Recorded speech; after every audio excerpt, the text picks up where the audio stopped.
début de la saison, Schumacher n'a cessé de faire progresser Ferrari. Deuxième au Nürburgring et à Imola, pole position ici à Monaco. Le champion du monde n'a jamais été aussi près de la victoire cette année. Pour le contrer, Damon Hill bien sûr, mais également Villeneuve, Alesi et aussi Coulthard et Hakkinen sur des McLaren déchaînés. Ça va chauffer.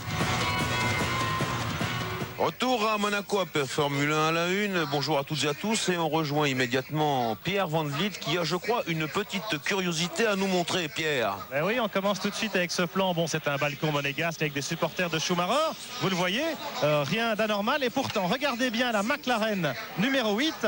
La McLaren Mercedes ici. Eh bien voilà, ce serait le transfert de l'année à même la grille de Monaco. Michael Schumacher chez McLaren. Est-ce que Mercedes sera arrivé à ses fins? Eh bien non. C'est David Coulthard qui avait des problèmes de visibilité avec son casque habituel, des problèmes de buée dans sa visière, et qui a demandé à Schumacher un casque de réserve à prêter. David Coulthard va donc courir avec le casque de Schumacher sur la tête. Ne vous méprenez pas pendant le Grand Prix.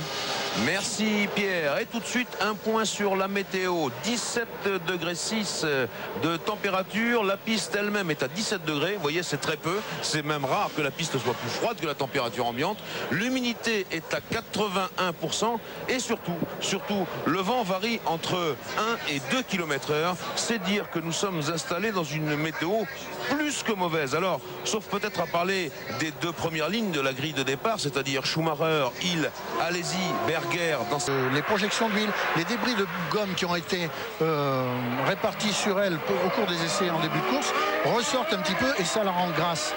Donc il y a un moment où la piste, au moment où elle commence à sécher, et pire, on a vu un écart de Frentzen qui a essayé de freiner plus tard que Irvine et qui a récupéré sa voiture extrêmement miraculeusement. Oui, in extremis, mais vous comprenez pourquoi Irvine est en train de bouchonner un petit peu ici. Vous voyez que derrière, peu à peu, tout le monde s'agglutine. Il y a Frentzen, il y a Coulthard, il y a Villeneuve, il y a Mika Salo, il y a Herbert. Tout ce beau monde se regroupe derrière la Ferrari. Et pendant ce temps-là, naturellement, eh bien, Damon Hill, Jean Alesi et Gerhard Berger prennent le large.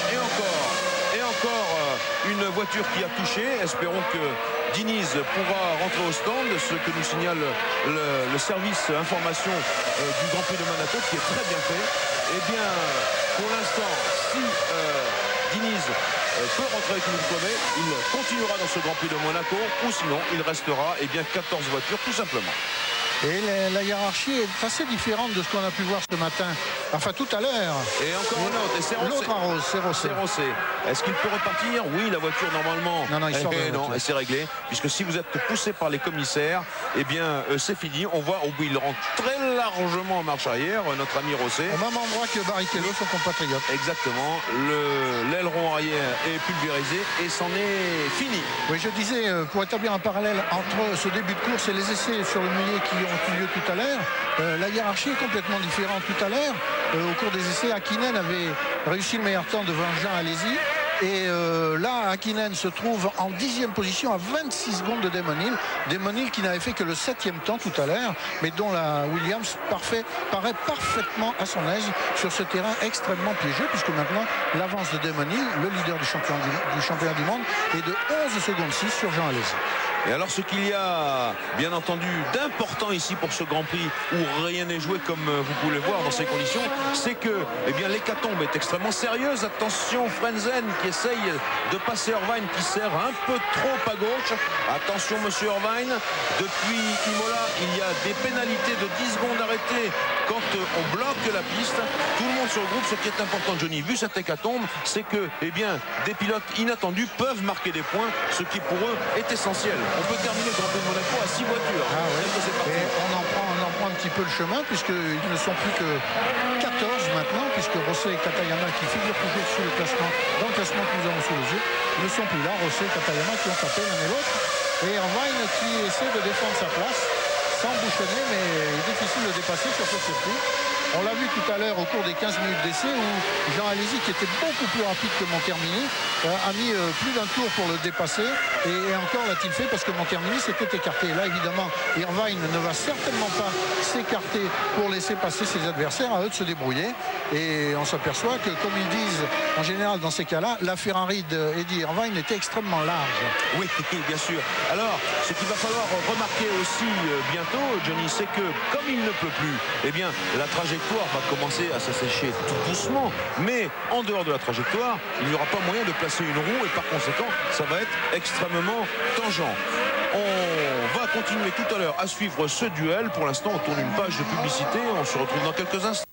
Eddie Irvine, et il bouchonne beaucoup et notamment il est nettement moins vite bien évidemment. Affronter cet exercice ici à Monaco, il doit être tendu au maximum et il bat et rebat le record du tour. En attendant, il s'est construit une belle avance de plus de 12 secondes sur ses poursuivants et c'est dur de rester concentré dans ces conditions. Oui, parce que vous savez, dans ces conditions, jamais rien n'est acquis. La faute et à tous les instants elle vous guette, elle est là, elle est possible, et croyez-moi que pour Damon Hill, sachant alors que c'est Diniz là que l'on voit à l'écran. Oui, Diniz que l'on pousse apparemment hors de la piste, en tout cas les commissaires. Et on voit Ricardo Rosset qui revient dans les stands également. Il a commis la faute, vous l'avez vu tout à l'heure, au freinage avant l'épingle de la rascasse. La situation est très tendue. Damon Hill est au commandement à 12 secondes. Il y a Alesi et Berger. Et puis Irvine et Frenzen.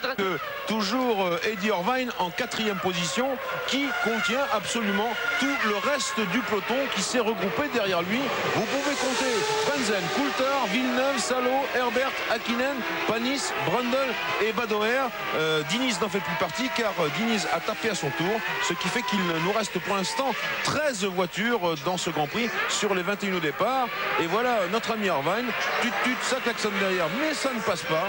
Et il, pendant ce temps-là, vous avez vu qu'il a pris le large, 14 secondes d'avance sur Alesi. Alesi qui a 3 secondes et 4 dixièmes d'avance sur Berger. Ces trois-là, on ne les voit pas, ils font leur course, mais dans quelques minutes, dans quelques temps, ils vont venir 10 secondes même de Jean Alesi. C'est celui qui est en train de passer en ce moment, vous entendez directement dans les haut-parleurs de votre téléviseur. Irvine, Frenzen, Coulthard, Villeneuve, Salo, Herbert, Hakkinen, Panis et Brundle qui ferment la marche avec sa Jordan Peugeot. Il reste donc 11 voitures, vous avez compté, Johnny? Il reste 12 voitures parce que si Brundle ferme la marche, il ferme la marche du gros peloton. Il y a encore un isolé derrière lui. Ah oui. C'est Luca Badoer qui, au volant de la seule Forti qui a pu prendre le départ de ce Grand Prix de Monaco, puisque Montermini a cassé la sienne au cours de l'essai qui a eu lieu avant le départ du Grand Prix. Mais c'est important, il faut tenir. Et l'on voit à nouveau que dans les remises en vitesse, eh bien effectivement, Irvine éprouve quelques difficultés. Il apparaît que dans le domaine de la motricité, et naturellement dans ces conditions extrêmement précises, eh bien la Sauber à moteur Ford de Frenzen se débrouille un peu mieux. Et puis il y a Coulthard avec le casque de Schumacher qui patiente derrière, mais il a raison Coulthard. On peut marquer des points, on peut marquer des gros points ici, et c'est important. C'est important alors qu'on sait maintenant que c'est une boîte de vitesse cassée qui a empêché Berger de continuer dans ce Grand Prix de Monaco. Prudence, disais, 3e place de podium, mais l'arrivée est encore loin. Donc Damon Hill, disais-je, une 48-159 à 110 km/h de moyenne, et cela au 11e tour. Damon Hill et Alesi sont les seuls à réussir à tourner en moins de 1 minute 50 au tour, tandis que Irvine lui est légèrement au-dessus de la barrière des 1,50. Et il fait, en jouant ainsi, il fait le jeu des deux leaders. Maintenant, Damon Hill a donc 18 secondes d'avance sur Jean Alesi, mais 48 secondes d'avance sur Irvine. Irvine roule 48 secondes déjà derrière Damon Hill, qui est en tête de ce Grand Prix depuis le départ. Et oui, ça fait beaucoup, ça fait énormément. Tenez, au premier plan, là, le casque de Schumacher. Ça, il a disparu. Il était dans la McLaren de Coulthard. Que voici, avec son mini aileron central. Coulthard, toujours prudent. Mais il a raison, je le disais. Il faut tenir le coup ici. Il faut faire preuve d'endurance. Attention aux petites erreurs, car la piste est toujours pavée de mauvaises intentions. Derrière Coulthard, un petit trou et on retrouve Villeneuve. Villeneuve qui a maintenant près de 3 secondes d'écart sur Coulthard. Villeneuve qui est en 6e position, qui est talonné par Salo, et puis Herbert, et puis Hakkinen et Panis. Tandis que Badoer ferme la marche. Le voilà Villeneuve avec Mika Salo, et puis Herbert. Et ensuite un peu plus loin Hakkinen et Olivier Panis et Martin Brundle. Il l'a touché, il l'a touché. Ah, première alerte sans frais. Un petit peu au ralenti, mais attention, une pichenette et vous pouvez vous retrouver en tête que monsieur Irvine. Il l'a touché, je crois, Frentzen. Je crois que là maintenant, il a suffisamment pris son mal en patience et qu'il a envie de retrouver un espace un peu plus libre devant lui. Et il a raison, ils sont pour l'instant, les trois garçons, à près de 50 secondes, de 32 secondes exactement, de Hill et d'Alesi. La course défensive, entre guillemets défensive, de Eddie Irvine nous rappelle un petit souvenir, Jean-Louis, un gros souvenir même. C'était son premier Grand Prix au Japon à Suzuka et sous une piste comme ça qui avait été mouillée, qui commençait à sécher, il défendait ses chances, il se battait pour la 5e place contre Damon Hill. Et qui avait-il gêné? Il avait gêné Ayrton Senna qui menait le Grand Prix et qui avait manifesté sa colère après. Quelques figures entre les deux hommes, on les revoit là. Et Frentzen qui contrôle impeccablement sa Sauber moteur Ford. Derrière, un Irvine imperturbable. Attention là, il commence à tenter de se porter à sa hauteur. Là, c'est difficile de passer. Il n'a pas touché les glissières à gauche. Il a voulu faire l'extérieur. Ce faisant d'ailleurs, il a mis un petit peu ses pneus dans l'eau, ce qui aura le loisir de les économiser. Il a touché. Et il a touché, oui, puisque c'est ça ce y qui est. m'avait semblé. Au freinage, il s'est déporté à l'extérieur d'Irvine. Il était tellement près de la glissière qu'il a dû toucher avec les roues gauches. Et voilà un autre rebondissement dans ce Grand Prix de Monaco. J'espère que ce n'est qu'une crevaison pour Frentzen. On regarde à nouveau, alors qu'un oiseau... C'était l'image d'avant, Georges. Georges Geoffrey voulait dire. Oui, Georges Geoffrey, c'était l'image d'avant. Oui, il va nous la recaler, notre réalisateur, ou bien Dominique Guimont à Paris le fera. En tout cas, Coulthard maintenant va revenir. On va voir dans quelles conditions, alors que la Sauber de Frentzen s'écarte pour laisser passer l'ensemble. Et bien voilà, Coulthard passe, Frentzen qui lève le pied. Il y a donc quelque chose de crucial de toucher sur cette Sauber. Et maintenant, la poursuite va s'engager entre Irvine et Coulthard.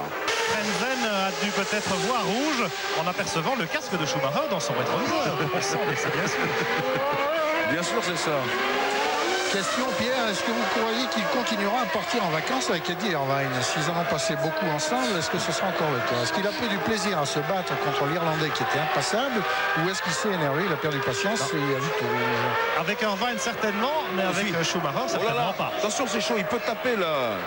Il peut taper Frentzen parce qu'il n'y a plus beaucoup d'appui sur le train avant. Attention au sous-virage qui l'entraînerait définitivement vers l'oreille de sécurité, alors que là il a peut-être une chance, en changeant de capot, de pouvoir rentrer en course. On va surveiller ça de très près. Bientôt la rentrée au stand de... Panis a passé à Kynen, Jean-Louis. Oui. Bientôt la rentrée au stand de Frentzen. On va voir où il se trouve. Panis était derrière Brundle en début de course. Il a passé Brundle. Et là, voilà Frentzen qui s'immobilise. L'aileron avant endommagé avec une crevaison, je pense, à l'avant droit. Alors on se précipite chez Sauber avec, si je vois bien, encore des pneus à sculpture, mais j'en suis pas tout à fait. Oui, tout à fait, en effet, maintenant on voit bien. On change de capot, mais Frentzen a vraisemblablement laissé passer une belle chance d'accrocher un beau résultat pour Sauber Ford ce week-end. 14 secondes et 8 dixièmes pour repartir avec les mêmes pneus, mais un capot en meilleur état, alors que peut-être Dominique Guimont, alors que Frentzen la ressort, Dominique Guimont, vous à Paris, vous pouvez nous remontrer la touchette de Frentzen. La voici. Il s'est déporté, il a voulu faire l'extérieur, il touche Irvine, et c'est ça. Il frôle le rail, je ne crois pas qu'il touche le rail. Il a touché la Ferrari, il casse son aileron. Et il casse son aileron. Et l'aileron, dans le tour qui reste à accomplir pour rejoindre les stands, eh bien, va se désintégrer presque complètement. Retour au direct maintenant avec Jean Alesi cette fois, qui va lui aussi avoir affaire à la Forti de Luca Badoer. Mais Badoer, c'est un pilote qui normalement regarde dans ses rétroviseurs, donc pas de problème de ce côté-là. Une autre information intéressante, eh bien, meilleur tour en course pour Damon Hill, une 45,789. Ça veut dire que la moyenne s'améliore. Alors, on regarde un petit peu Jean Alesi qui va déboîter ici à Mirabeau. Les drapeaux bleus pour Luca Badoer. Jean Alesi est passé, attention, au freinage. Pas facile de doubler, même quand on prend un tour, Jean-Louis. Une page de publicité. On se retrouve dans quelques instants. Évidemment, les conditions météo, 789 millième. Et Damon Hill, il est à environ 5, 6, 7 secondes, voire 7 secondes plus vite qu'en début de course. C'est vous dire que la piste s'achève, c'est vous dire aussi que les pneus pluie vont bientôt commencer à bien se dégrader et que l'on ne devrait pas tarder à voir un certain nombre de retours au stand, bien que par endroits la piste quand même. Vous aviez bien anticipé difficile. Bah, c'était pas difficile, c'est vrai que on vous le dit avec Philippe, souvent on le suit avec une certaine attention, ce garçon qui par fidélité, par honnêteté intellectuelle, par amitié est resté chez Auber cette saison, alors qu'on est avec Jacques Villeneuve maintenant, et c'est vrai que c'est rare, alors que les conditions météorologiques semblent aller vers l'amélioration. Ce sont les informations qu'on nous communique. On est avec Jacques Villeneuve et la caméra embarquée face au petit Canadien, 5e actuellement. Oui, je dis maintenant de la présence d'Irvine et il bombarde, mais il est en 11e position. Vous, Pierre Van Vliet, vous n'êtes pas très loin, je crois, de Pedro Diniz. Absolument, avec le second pilote de l'équipe Ligier, Pedro Paulo Diniz.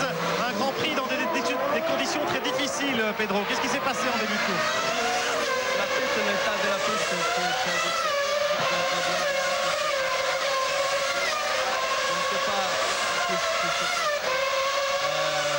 j'ai fait un petit cadeau. Ça a cassé la boîte de vitesse. Alors là maintenant vous suivez la course d'Olivier Panis en espérant qu'il rentre dans les points. Oui, c'était dommage parce que j'étais derrière Olivier seulement. Je pouvais faire une bonne course. Mais j'avais ce problème de motricité que nous ne savions pas encore qu'est-ce que c'est. Merci Pedro. Pierre, il faudrait traduire quand même la première réponse de Pedro, car nous ne l'avons pas entendu. Qu'est-ce qu'il disait? Et écoutez, il a été un peu piégé par le manque de motricité de sa Honda. Et il est parti à la faute, vous l'avez vu, en tête à queue, en tapant un peu de l'arrière, et ça détruit sa boîte de vitesse. Voilà la réponse. Merci. Alors, on revient à la course avec Damon Hill. Meilleur tour en course. 1,44, 590, 114. Je n'ose pas le dire, mais c'est la réalité. Et on peut penser, bien que dans 40 secondes, 40 disais-je boucles, Damon Hill va rejoindre le groupe des retardataires qui compte Irvine, donc Coulthard qui a perdu un peu de terrain, Villeneuve que l'on voit souvent en caméra embarquée, et puis Salon en 6e position, Herbert 7e, Panis 8e, Hakkinen 9e, Brundle 10e, Frenzen 11e et bien sûr Luca Badoer 12e et déjà à un tour. En tout cas, dans ce groupe, on ne voit pas Jean Alesi, Johnny, et il est en train d'accomplir des miracles avec sa Benetton Renault. Il fait une très belle course, Jean Alesi, et d'ailleurs, au fur et à mesure que la piste s'assèche, son rythme augmente et maintenant il tourne exactement au même rythme que Damon Hill. Damon Hill qui vient de fixer le meilleur tour en 1,44, 59 centièmes, et lui, Jean, vient de tourner en 1,44, 61 centièmes, 2 centièmes d'écart, c'est rien du tout. Il se maintient à distance de Damon Hill, peut-être même va-t-il réussir à revenir sur l'anglais. Tandis que derrière lui, Irvine, lui, se dégage du peloton. Il a lâché David Coulthard, Irvine. Et oui, il est parvenu avec sa Ferrari à faire un peu mieux. Ah, il doit être terriblement ému, Olivier Panis. Olivier qui n'était pas parvenu à décrocher un titre de champion de France de Formule 3 malgré 5 victoires. C'était la saison 1991. Il est venu ensuite en Formule 3000. Johnny Herbert, c'est sympa aussi de voir Johnny Herbert sur le podium. Superbe podium, superbe victoire d'Olivier Panis. Devant le Prince, Caroline et Guy Dru en personne qui est là pour assister à ce Grand Prix Guy Dru. Et je vois Douste Blazy aussi, le ministre de l'Agriculture. Absolument. Un podium français avec une image fantastique. On voit Anne et Jacques Lafitte également, vous ne l'avez pas l'image, qui sont dans les stands et qui courent vers le podium. On voit Michel Bohéry également, maître Michel Bohéry, le président de l'Automobile Club de Monaco. Regardez Olivier, et on écoute la Marseillaise. Il ne réalise pas, Olivier.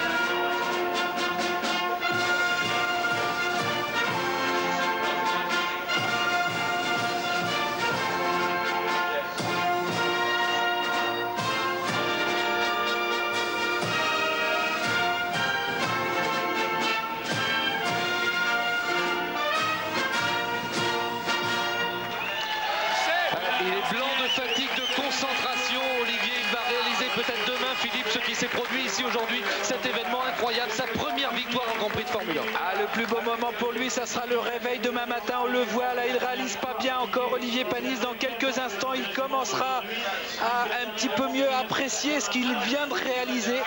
Mais c'est sûr que Olivier Panis là nous...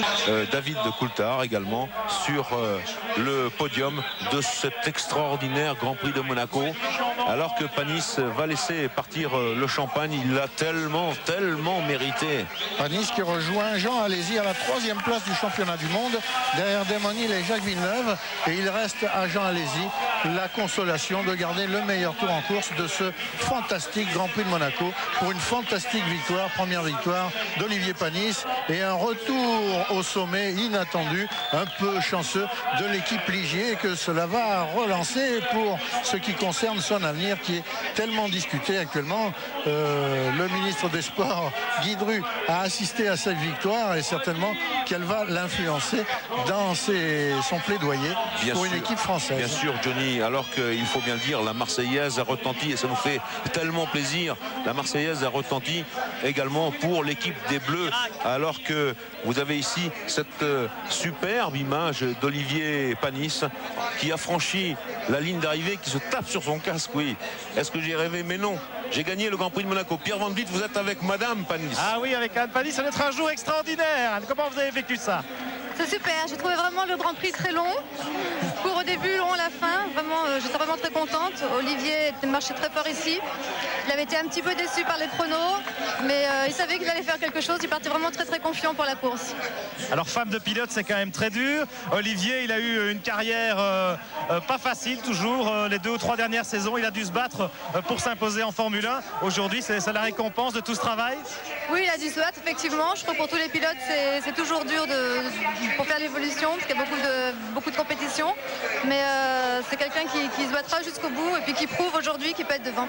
Alors ça va pas le changer, Olivier, hein, c'est un garçon simple et il restera simple malgré ce triomphe monégasque. Absolument pas, il restera toujours le même. Je crois c'est quelqu'un qui a vraiment les pieds sur terre, c'est sa grande force. Merci Anne, bravo. Jacques, 15 ans après Montréal, Ligier qui gagne à Monaco, c'est magique ça? C'est pas magique, c'est extraordinaire parce que il fallait gagner une course ici et gagner à Monaco. Pour nous, on a souvent loupé le coche. Didier en 80, moi aussi j'ai fait 2e en 80 et gagner ici c'est une revanche formidable. Alors je suis pas revanchard, mais le team méritait cette victoire, on en avait beaucoup besoin, ils ont énormément travaillé, on a restructuré tout. Bon, vous savez bien que le team est en difficulté, mais je crois que c'est une très belle victoire et je félicite surtout Olivier parce qu'il a fait une course formidable. Après des essais, malheureusement, problème de moteur samedi après-midi, la position sur la grille, et bon, c'est une victoire pour Olivier. Allez les Bleus, merci Jacques. Et on revoit tout de suite ce Grand Prix de Monaco, particulièrement avec des rebondissements. C'est Marc Minary qui nous en fait le résumé maintenant. Et oui Pierre, c'est parti pour les rebondissements à 14h33.